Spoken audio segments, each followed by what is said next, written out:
The goblet trembled in her hand, not from fear, but precision. Ariel blinked once, twice. Her breath slowed. She held the wine at her lips, the crystal rim cool against her skin, and waited for the Calorians to speak. They always liked to speak. First, she had learned that long ago on the embassy world of Harn, where she'd first posed as a Terran diplomat's daughter. "You'll come with us," the tallest one whispered, his voice laced with static from the modulator embedded in his throat. No resistance, no scenes. Ariel lowered the glass. Then maybe wait until dessert. The station's chocolate sphere is criminally rare, the one on her left, whose pale blue armor gleamed with a crest of curling silver, shifted just enough to reveal the plasma weapon hidden under his cloak. She didn't flinch. She didn't blink. Instead, she offered a smile that had fooled kings. This wasn't her first abduction, but it might be the last. The leader, the one with the stiff posture and ringed forehead, touched his wrist briefly. A subtle signal, she thought, maybe to alert someone else. She made a mental note of it, one of many she was storing with glacial calm, while her pulse beat a war drum in her chest. "Where are we going?" she asked, brushing an imaginary speck from her gray lapel. Silence. Of course, they wouldn't tell her. That was fine. She already had a guess. They weren't bounty hunters. Their formation was too tight. The precision with which they had entered the restaurant, even the silence of their steps, it all screamed coordination, military-level training. Not mercenaries, not pirates, and that meant someone important wanted her.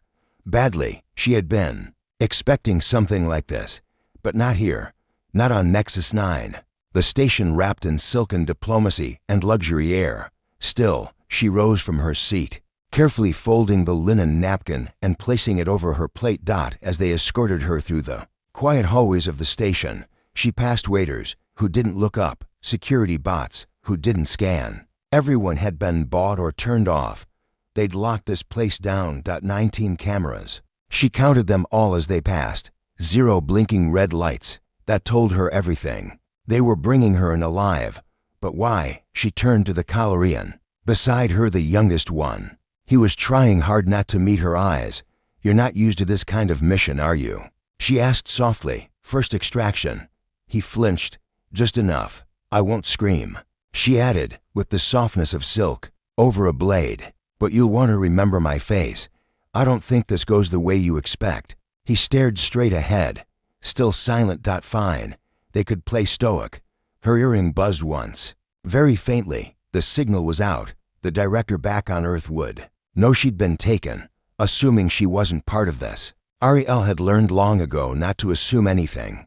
They brought her to a ship unlike any she'd seen in the public Calorian fleets. Sleek, seamless, no markings. Not military, not royal, not mercenary. That left something else.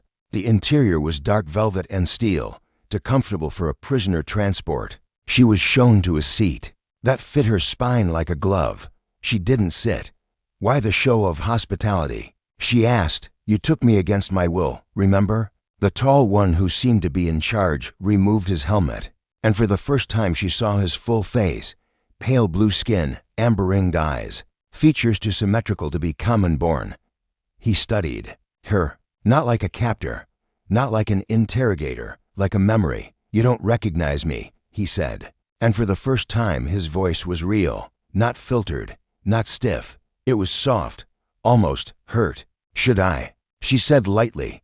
He stepped closer. She stood her ground. "You are not Ariel." Her smile vanished. "That name was assigned to you, carefully, by those who wished to hide you." She gave a slow blink. "That's quite the pickup line. You were born on Varian 4, in the inner citadel of Alaran. Your name was Azera." The word dropped into her chest like a falling star. Azera. It wasn't familiar. It didn't ring through her mind like a song remembered. But her stomach flipped. "You're confusing me with someone else," she said, voice brittle. He shook his head, and something inside her wanted to shake too. "My name is Kale. I served you for 9 years. Before you disappeared. I've never been to Varian 4. He reached into the folds of his armor and pulled out a small pendant, no larger than a fingernail, shaped like a spiral of silver and crystal blue. He held it between them, and it pulsed like it recognized her. She didn't move, didn't breathe. Kale took her hand gently and pressed the pendant into her palm. It was warm, too warm, and in the space of a heartbeat, everything shattered. Not everything. Just the walls, the mental walls, the careful barriers she'd built. No, that had been built for her. She staggered, falling to her knees. The room spun. Images poured in, a crown of pale starlight, a hall of crystal pillars, people kneeling, voices calling her Azera. She saw Kale kneeling, once a child with frightened eyes, her hand on his shoulder. "You will never bow again," she had said in that memory, with a voice that wasn't her own but absolutely was. And then it faded. Not gone, just distant.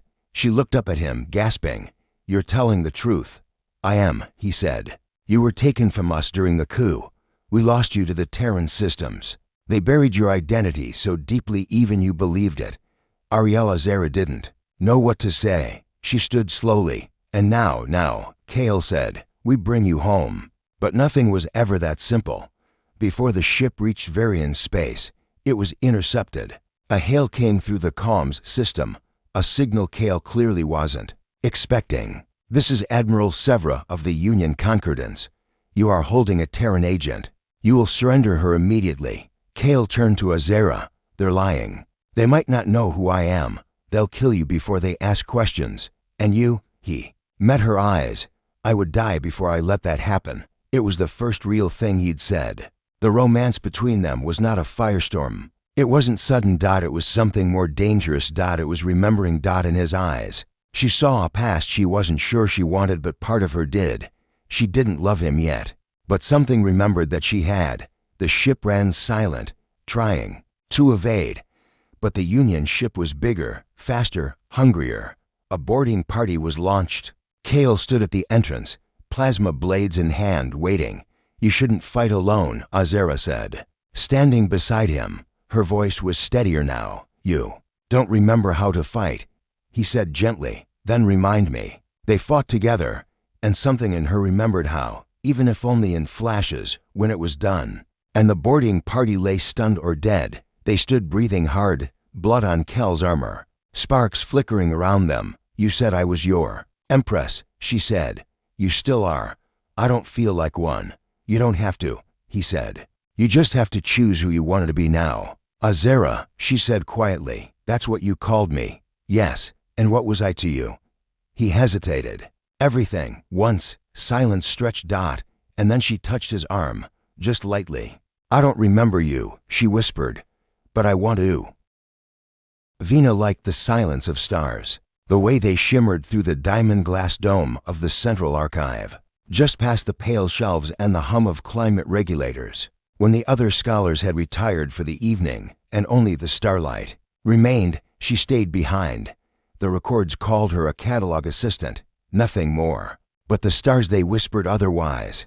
Vina had worked beneath the domed archives of Kellerith for 12 years. She'd arrived as a refugee, nameless, quiet, unremarkable. The archivists gave her a corner to sleep in and a stack of mineral plates to transcribe.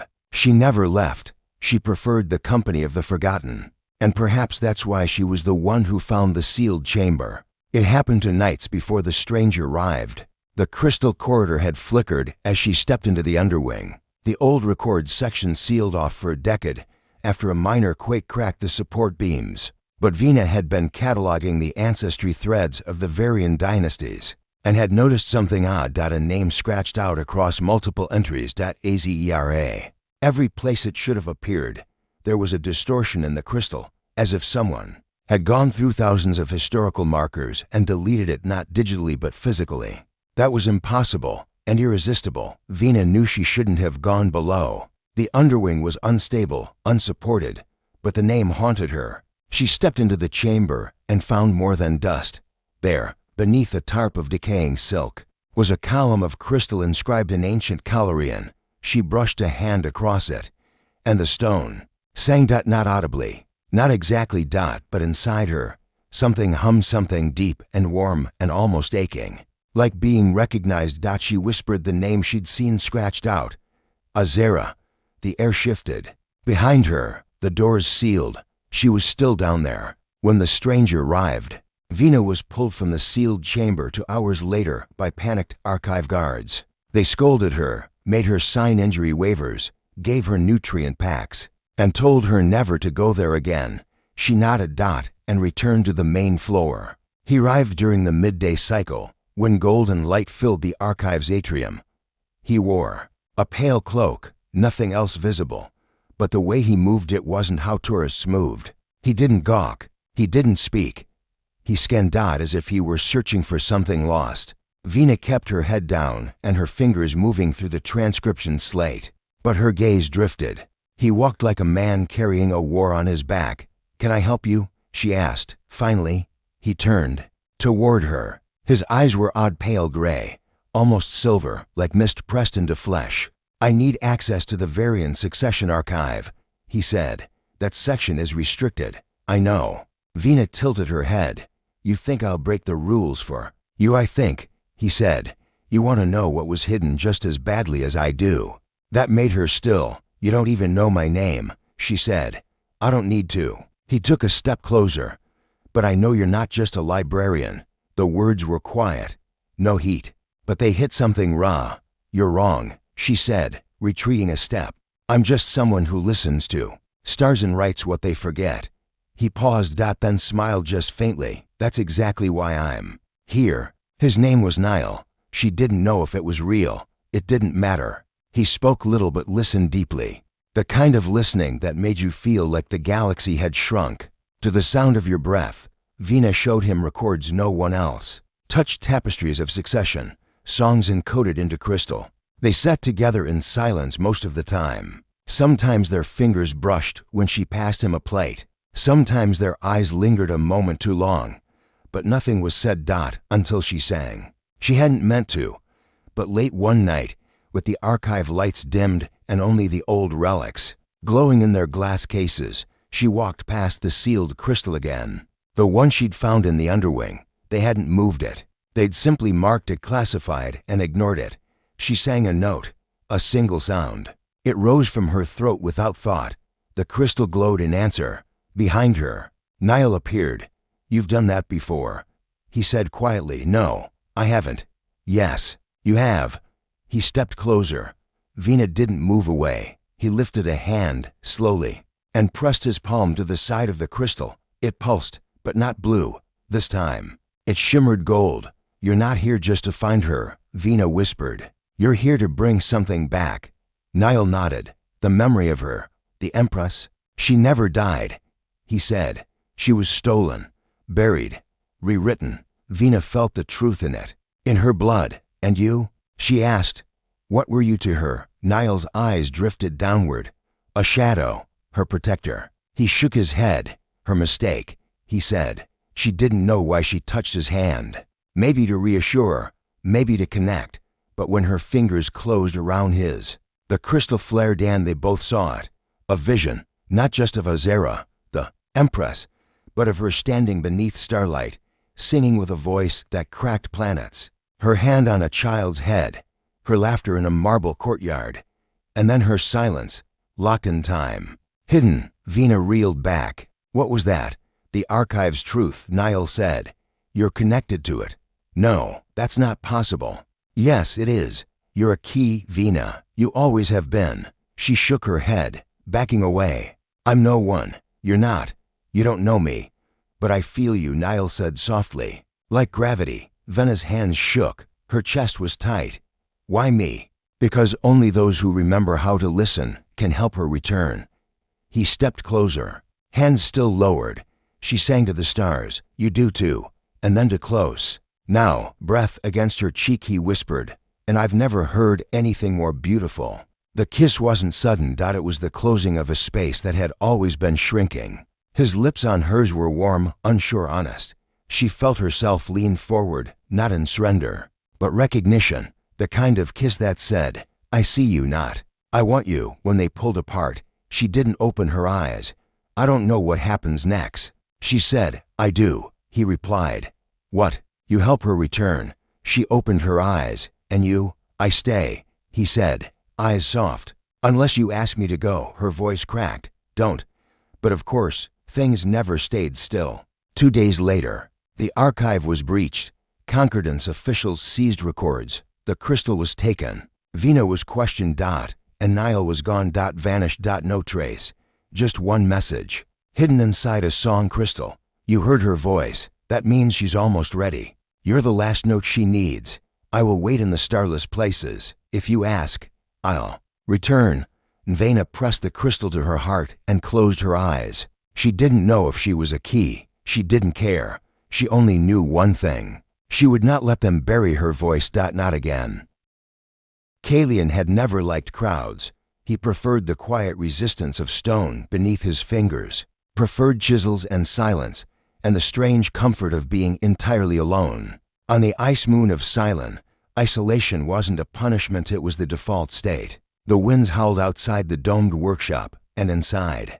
Kalian carved forgotten sigils into meteoric iron that fell from the stormy sky. He didn't know where the symbols came from. He didn't ask. Some part of him remembered them, the same way. His hands remembered how to shape things before his mind caught up. People came to him from time to time, looking for memorials, for grave markers, for forgotten signs. He made what they asked for. They left, and he was alone again.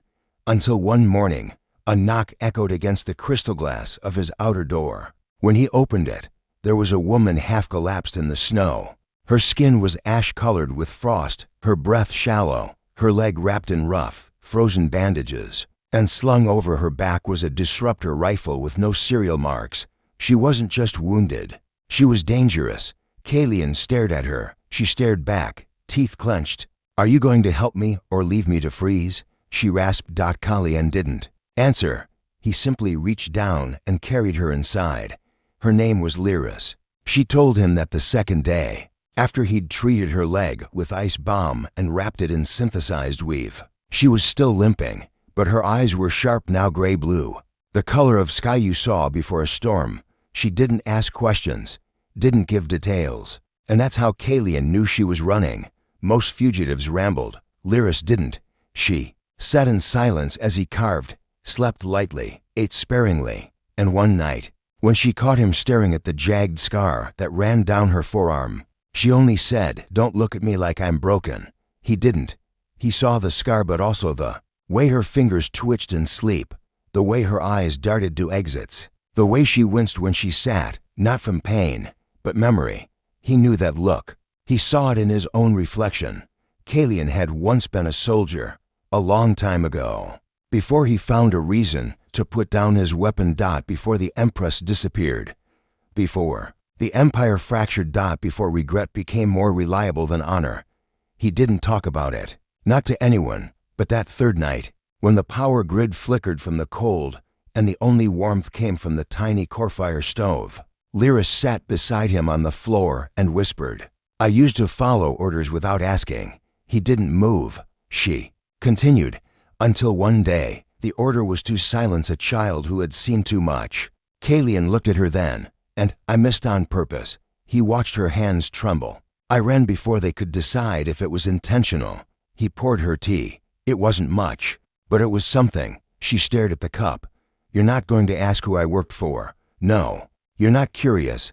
I know what people look like when they're trying to atone." Her voice cracked. "You think I deserve forgiveness?" "No." He met her eyes. "But you deserve a second chance to choose something better." The next morning, she was gone. She left behind the disruptor rifle along with a thin sheet of Duraparch, scrawled in shaky handwriting. "You carved symbols from before the Empire fell. I saw one once on a wall deep under the Capitol. They tried to erase it, but some of us remembered. She had a name. I think it was Azera. Don't stop carving. Someone is still listening." Kalian traced his fingers over the note. And then, for the first time in years, he wept. 3 weeks later, a shadow crossed the ice near his dome. Not Lyris. Someone else. This one wore a cloak of star fiber, the kind only given to high-ranking officials of the Empire before it fractured. She stepped into the light. "Kalian of Cylon," she asked, her voice smooth, official. "Yes, my name is Serana. I was told you can carve memories." Kalian looked at her. "I can try." She laid a piece of metal in front of him, deep blue alloy with gold veins, the kind used in palace walls, scratched into it, barely legible, was a single word. Azera. Serana's eyes were red-rimmed. She's alive, she whispered. Kalyan nodded. I know. He didn't know where Lyris went after she left, but some nights, when the wind softened and the starlight hit just right, he imagined her out there fighting her way back, not to a past she could fix, but to a future she could choose, one where she didn't have to miss, one where she could finally lay her weapon down, and maybe, if the stars were kind, he'd be waiting. The sea glass palace shimmered like a dream. Its transparent towers rose from the edge of the Virellan coastline, reflecting the ocean like liquid sapphire.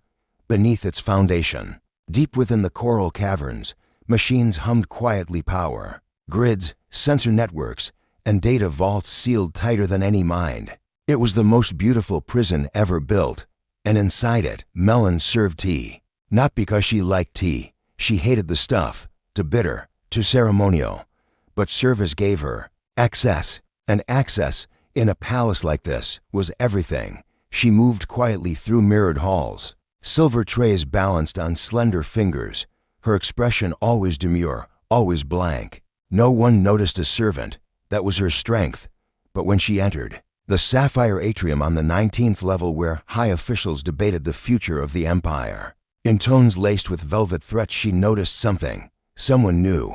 He stood apart from the others, dark robes, pale skin, sharp jawline. His arms were crossed behind his back, and he didn't speak, but his eyes followed everything. Melon set the tray of blood fruit and blossom leaf tea down on the lacquered table, and as she turned to go, she caught his gaze. He didn't blink, just nodded. She didn't know what it meant, but she felt it in her spine. He knew. Later that evening, when the palace lights dimmed to simulate twilight, and the skyfish began their silent dances, in the shallow tanks, Melon returned to her quarters, an 8-square-meter cell in the servant wing. On her bed, folded precisely, was a note written on forbidden paper. You've been reading the obelisks under level 22. That's dangerous. Meet me where the moss glows red. It wasn't signed, but she knew who sent it. The man with the storm in his eyes. The next night, she crept down into the under caverns, past rusted aqueducts and old ventilation fans, to a tunnel where the algae shimmered like molten ember. He was waiting there, leaning against a column carved with forgotten language. Melon, he said, not a question. She froze. How do you know my name? I learn what matters. His voice wasn't cold, just tired. She crossed her arms. You're not part of the court. No. Security, then? He smiled faintly. Worse.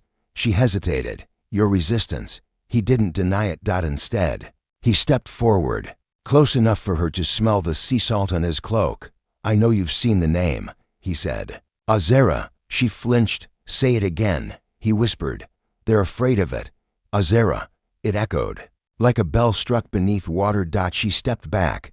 That name's been erased, purged from every record, except the ones you saw. I only saw pieces, and yet you remember. She lowered her eyes. I don't know why. He touched her wrist lightly, reverently. I do. They met for more times, always in secret, always after midnight. He never told her his real name. She called him Revan, after a ghost story her grandmother used to tell about a man who walked through walls and whispered truths to dangerous to speak. He liked it. Their conversations started with facts, secrets, data recovered, cracks in the palace's narrative. But slowly, the silences lengthened. Their hands brushed, once reaching for the same vial of encrypted ink, and neither of them pulled away. He began smiling more. She began trusting more. And then, on the 5th night, she kissed him. It wasn't planned. She'd brought him a fragment from a shattered sculpture, blue stone carved with the edge of a sigil that looked like the one on the erased crown. He stared at it too long. You knew her, she said. He didn't answer. You didn't just read the records. You knew her. Still, silence. Melon reached out, cupped his face. You loved her. His eyes closed, and when they opened, they were wet.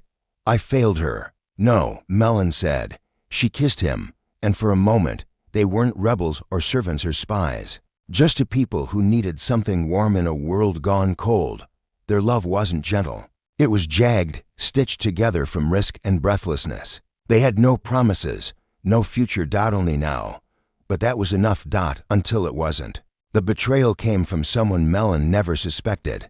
A girl she'd trained with, shared meals with. She must have noticed the absences. One night, Melon returned to find her quarters searched, her hidden parchments missing. Revan didn't show up that night. Or the next. Then came the order. An internal announcement. A traitor had infiltrated the palace posing as a court advisor. The sentence, immediate disintegration. No trial, no delay. Melon's fingers shook as she served morning tea the next day. But that afternoon, when she entered the 12th level observatory, she found something, a single rose made of coral glass, resting on the sill. And beneath it, a note. They're moving her. The Empress is waking. They'll try to destroy her before she remembers everything. I'll delay them as long as I can. Don't wait for me. Don't stop. Tears blurred her vision. The rose shimmered in the rising light. She slipped it into her apron and walked back into the halls with a tray in her hands and fire in her heart. She had no weapons. No orders. Only a name. Azera. And love. That was enough.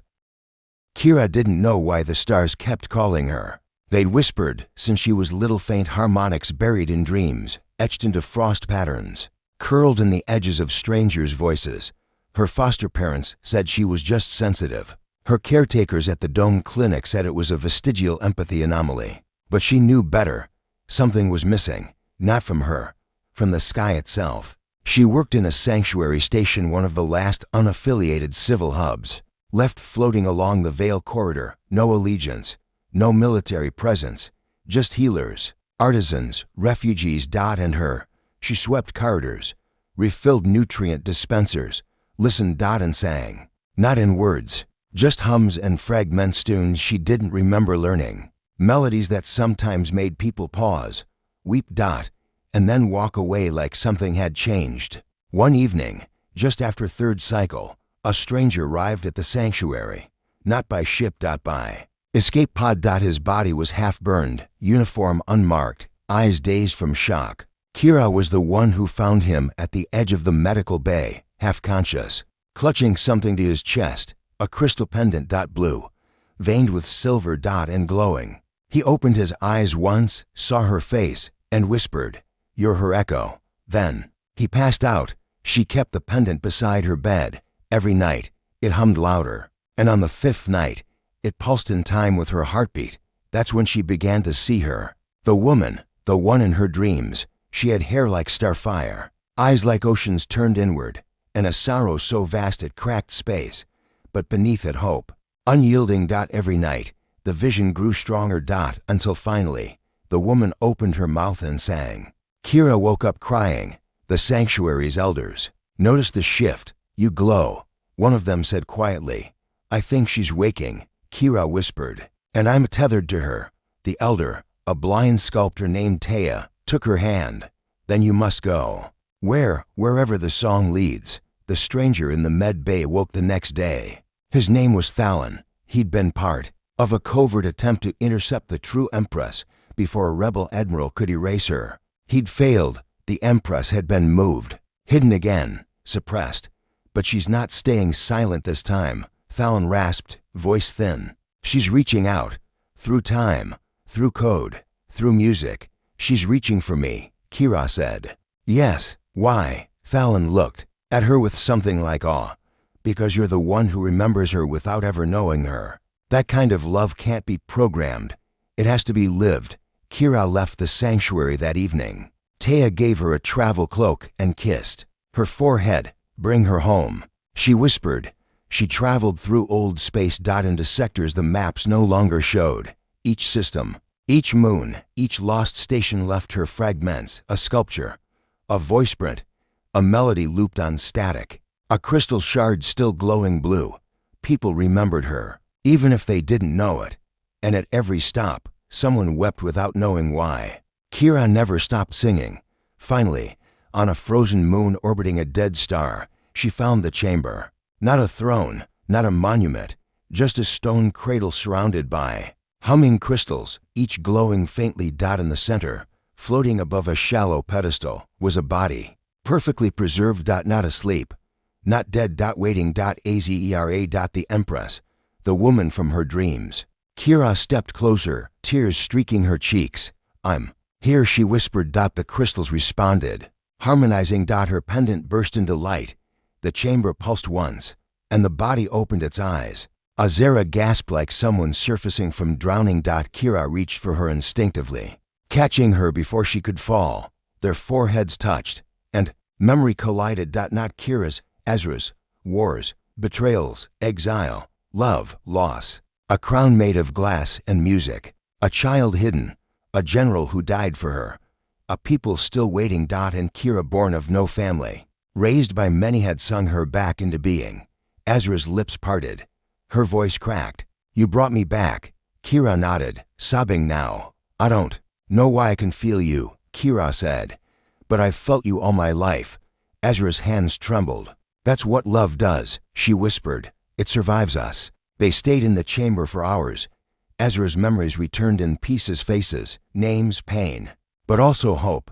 Fallon had survived. Vena's archive had been preserved in secret. Kalian's carvings were now worn into court walls like quiet prayers. Melon's recordings had been distributed to rebels in 12 systems. And Kira was something new. Not a servant, not a soldier, not a blood heir, but a voice and a heart, one that had found her in silence and never let go. When they left the chamber, hand in hand, the storm had passed. Azura's cloak, reformed by the chamber's systems, fluttered behind her like flame. Kira's pendant now hung around both their necks, strung between them like a tether. Not ruler and subject, not empress and devotee. Something quieter, stronger, a bond unbroken by time, unmade by war. When Azera returned to the galaxy, she did not bring armies, she brought songs. When she spoke, it was not to reclaim her crown, but to offer memory, to remind the people of what they had been and could be again. And Kira, always beside her, always singing, became her strength and her heart. Not as a legend, not as a symbol, but as the girl who remembered a forgotten woman and loved her back into the stars.